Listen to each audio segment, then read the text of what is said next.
Okay, we are going to see how this voiceover works. This is my week 3 discussion 1 arousal response presentation. The physiological effects we will be discussing include generalized arousal, fight or flight response, sexual arousal, excitation transfer, and habituation, which is also known as physiological desensitization in regards to media effects. Okay, I've spent a lot of time on this assignment and it's not worth it. So I apologize, but you will have to click the links in my comment in order to view the videos because there's no way I can figure out how to show the videos and have a recording of sound and save it as a video to upload to YouTube. So we're just going to make do with what we have. This is generalized arousal. And I feel like I've explained it a million times, so you'd think I'd be an expert at this point. But I'm not. So it's coming out of our textbook on page 96. This is activity that makes basically grabbing attention possible. So in these examples of generalized arousal, we have 2 of my favorite Super Bowl commercials from this year. The first one is a workday commercial employing the use of rock stars who are up in arms about calling other people rock stars. And this is genius advertising because you're going to remember this commercial anytime somebody calls you a rock star. And if you remember the commercial, you have a better chance of remembering what the advertiser is trying to sell. The second video is a beautiful play on memory and recall, using John Travolta to play a song from Grease, but in the T-Mobile concept of things. So it's very catchy and apt to get stuck in your head. Okay, I want to give 2 warnings for the fight or flight response videos that I chose. The first warning is a trigger warning. It is raw footage from CNN on the tower, one of the Twin Towers falling. It is live, and the reporters did get caught up in it. I know I still have a very visceral response when I see footage from 9/11, as I'm sure many of you do as well. So this is a perfect embodiment of fight or flight. Not only is it depicting fight or flight in people real time as they're running away from the towers, but it also creates a fight or flight response in us as viewers of this. I do very much remember watching this unfold over here on the West Coast. And that was quite a while ago. The second warning I want to give is for the second video. It's a spoiler alert warning. It is from The Last of Us, so if you intend on watching The Last of Us, I would not watch the video linked in the comment box. And I might just skip ahead because I'm going to describe the video a little bit. So this is a fight or flight response that I remember watching in the movie, or not movie, excuse me, TV show Last of Us in the episodes, as Tess is trying to light some gasoline on fire to save other people, and the lighter won't light. And so the director does a great job kind of flashing between the horror of these creatures coming to kill her, coming to kill them, and her being unable to light the lighter in her hand, creating a very visceral type fight or flight response in the viewer.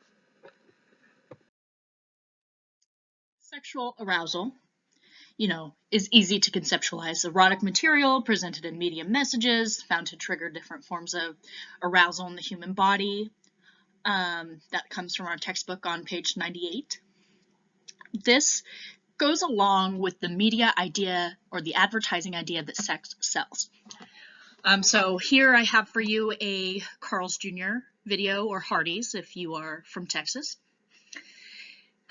using a beautiful woman to sell their hamburger. The second one is a clip from Transformers of Miss Megan Fox very sexily leaning over a motorcycle to paint it, and probably what is a very uncomfortable way to do, and not very productive for what she is trying to accomplish in the scene. However, both represent using sex to sell whatever the message is. For the Hardee's commercial, it's to sell the hamburger. For the Transformers movie, it's to sell her beauty, her relationship with Sam Witwicky, and to sell the movie, to get viewers.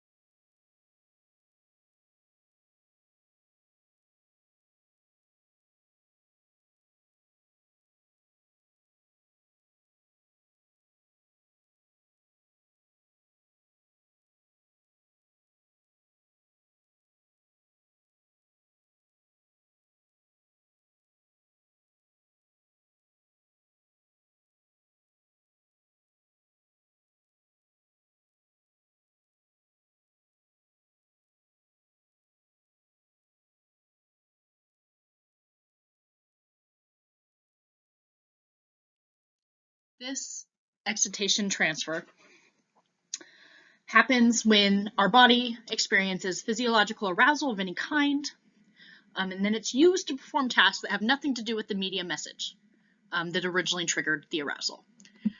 I instantly, when I read this, thought of yet another Super Bowl commercial from 2023 from Tubi. And if you haven't seen the commercial, I don't want to ruin it for you with this audio recording that you're listening to before you see the video. However, this commercial did create an arousal in many people, from yelling at other people about where's the remote, you're sitting on the remote. There's news stories about how this happened. That's why, and I know in our house, we started looking around to see who was sitting on the remote, even though we don't have Tubi. So I thought this was a very genius commercial.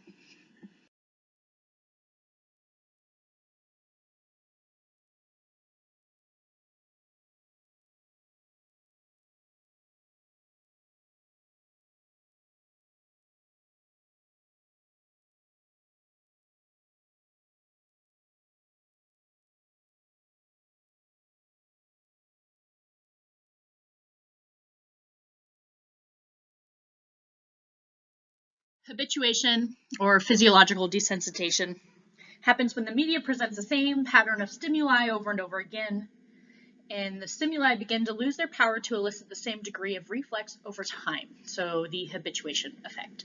Again, this is on page 98 of our textbook. I've included a little clip from a very violent video game. And even though it's zombies that this person is killing, there's obviously a lot of gore and blood and violence going on. But it's more than just video games. It also can be found in our music that we enjoy and we listen to. So I actually found a popular band and a popular song from that band that, if you actually listen to the lyrics, talks about murdering his girlfriend or his wife. Very violently, actually. This is a very popular song that many people download. So it's almost as though we're desensitized to the violence in our media that we're consuming, because we don't mind listening to songs like this. And I'm also guilty. In fact, I actually listen to this band, and I actually enjoy video games like the one depicted in this slide.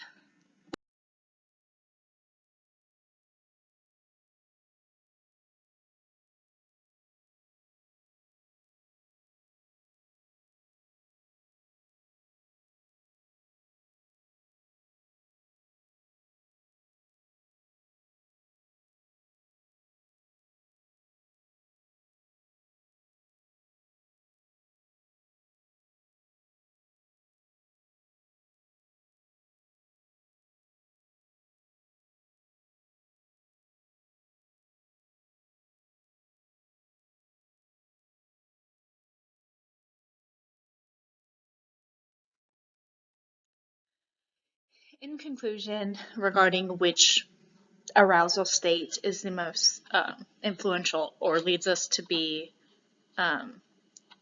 is the most susceptible, I would argue that the excitation transfer is the most influential arousal state, mainly because our textbook describes the very intense reaction that we get from the excitation transfer.